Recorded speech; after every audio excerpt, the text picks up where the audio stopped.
The base was supposed to be temporary, a forgotten outpost on the edge of nowhere that Command had marked for demolition in 3 months. Captain Elena Vasquez had been assigned there with her platoon as a formality. A quiet rotation before they'd all rotate home. Nobody expected the enemy to care about a crumbling collection of concrete and razor wire in the middle of the desert.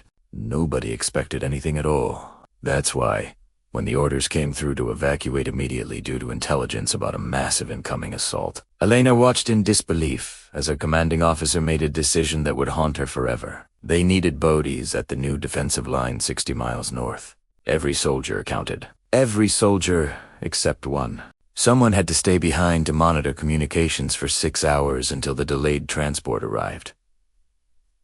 Someone expendable. Elena was 3 weeks from retirement, her knee damaged from an old injury, and she'd filed complaints about equipment failures that made certain officers uncomfortable. They looked at her and saw dead weight. They looked at her and made their choice. Now, before you think you know how this story ends, let me tell you that Elena Vasquez wasn't the kind of woman who accepted fate quietly. As the last truck disappeared into the dust, leaving her alone on that empty base with nothing but a failing radio, 2 crates of ammunition, and a service rifle she'd maintained herself because supply had forgotten her, she felt something shift inside her chest.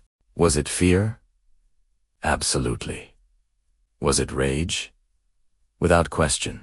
But deeper than both of those emotions was something else entirely. Something she'd carried with her since she was a little girl growing up in a neighborhood where every day was a fight to prove you mattered.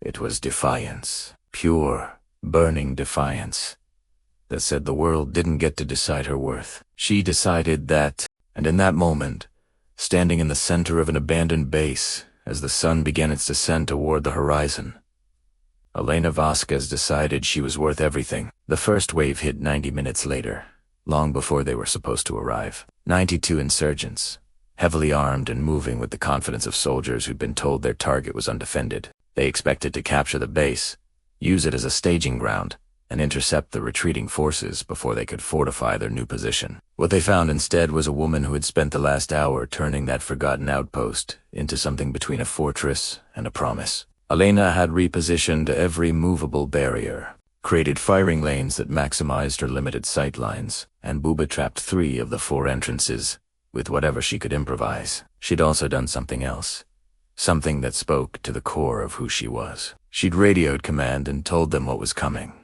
not with panic or accusation, but with cold tactical precision. They told her transport couldn't come any faster. They told her to hide, to survive, to run if she needed to. She told them she'd hold the line.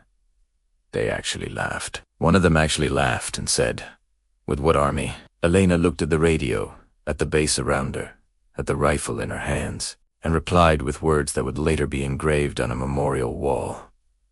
"The only army that matters. The one that doesn't quit." 8 hours. That's how long Elena Vasquez fought alone against 92 enemy combatants. The first assault came fast and brutal. Waves of gunfire that lit up the gathering darkness like a thunderstorm of violence. She moved between positions, never staying in one place long enough for them to pin her down, using every trick she'd learned in 17 years of service. She wasn't trying to kill them all. She was trying to make them believe there were more defenders. To slow them down, to make every meter of ground cost them something precious. And it worked. For the first hour, it worked beautifully. They pulled back, regrouped, tried to flank her, and discovered the traps she'd set. 3 of their vehicles were disabled. Their communications became confused. Reports started filtering back to their command. Heavy resistance, possibly platoons, defense, requesting support. Elena, bleeding from shrapnel in her shoulder, her bad knee screaming with every movement, allowed herself the smallest smile. Let them think. But battles aren't won on tricks alone. As night fell completely and the base became a maze of shadows and muzzle flashes, Elena's body began to fail. Her ammunition was running low. Her wounds were slowing her down. The enemy had figured out they were facing a single defender, and their tactics had shifted from caution to fury. They wanted her dead. No, wanted to erase the humiliation of being held off for so long by one woman. They came in coordinated rushes, suppressing her positions with overwhelming fire. While others advanced, Elena felt her strength ebbing, felt the darkness at the edges of her vision that had nothing to do with night. This was the moment. This was where the universe asked her the question it asks all of us eventually.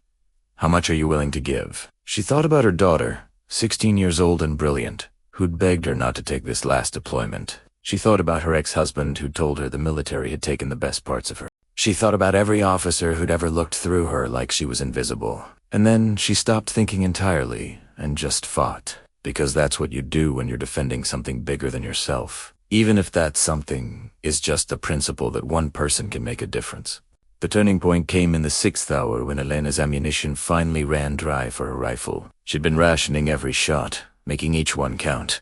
But mathematics is cruel and unforgiving. 92 enemies against one defender means eventually the numbers win. Except Elena Vasquez had never been very good at accepting what the numbers said. She switched to her sidearm, fell back to the communications building, and did something that would later be analyzed in military academies as either genius or madness. She started talking to them. Using a megaphone she'd found in the supply closet, she called out to the enemy forces in their own language, which she'd learned during 2 previous deployments.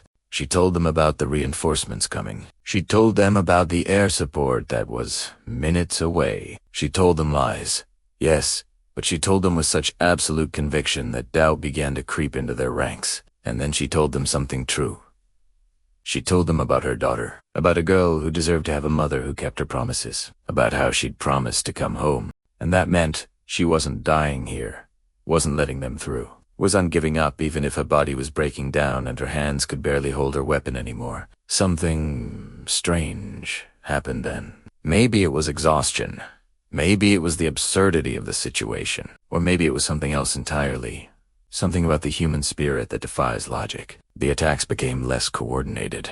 The enemy forces, who should have been able to overwhelm her at any moment, seemed rattled by her refusal to break. And in the 7th hour, when Elena was down to her last magazine and preparing to make her final stand, she heard the most beautiful sound she'd ever experienced. Helicopters. Not the transport they'd promised, but gunships. Real military helicopters responding to her tactical updates and the increasingly desperate situation. Command hadn't abandoned her after all. They'd been scrambling for hours to get assets in position, and now they arrived like thunder and salvation combined. The enemy forces scattered, caught between Elena's defensive position and the aerial assault. By the time friendly forces landed and secured the base, 71 of the 92 attackers were neutralized or captured. Elena had held the line. They found her sitting against the wall of the communications building, her rifle across her lap, tears streaming down her face, not from pain but from the sheer, overwhelming relief of survival. The medic who reached her first would later tell reporters that she kept apologizing for crying, kept trying to stand up and report like everything was normal. They had to physically restrain her, had to tell her multiple times that she could rest now, that she'd done enough, that she'd done more than enough. The official report would document her actions with clinical precision. 1 defender, 8 hours, 92 hostiles engaged, strategic position held, friendly casualties prevented. But numbers don't capture the truth of what happened on that base. They don't capture the moment when Elena Vasquez, abandoned and alone, chose to fight not because she had a chance of winning, but because surrendering meant accepting that she didn't matter. 3 months later, at a ceremony attended by people who would have let her die, Elena received the nation's highest military honor. Her daughter stood beside her, holding her hand, understanding finally what her mother had been fighting for all these years. It wasn't glory or recognition. It wasn't even about following orders or serving her country, though those things mattered. It was about the fundamental human need to look at the universe and say, I am here. I matter. You cannot erase me. When they asked Elena to speak, she kept it simple. She thanked the helicopter crews who saved her life. She thanked the medics who put her body back together. And then she looked directly at the officers who de-abandoned her and said something that made the entire room go silent.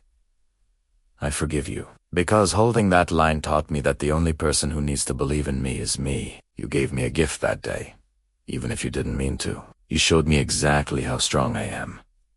And I'll carry that with me forever. That forgiveness wasn't weakness. It was the ultimate power move. The final victory in a battle that had never really been about the base at all. It had always been about a woman proving to herself that she could stand alone against impossible odds and emerge not just alive, but unbroken, unconquered, and absolutely certain of her own worth.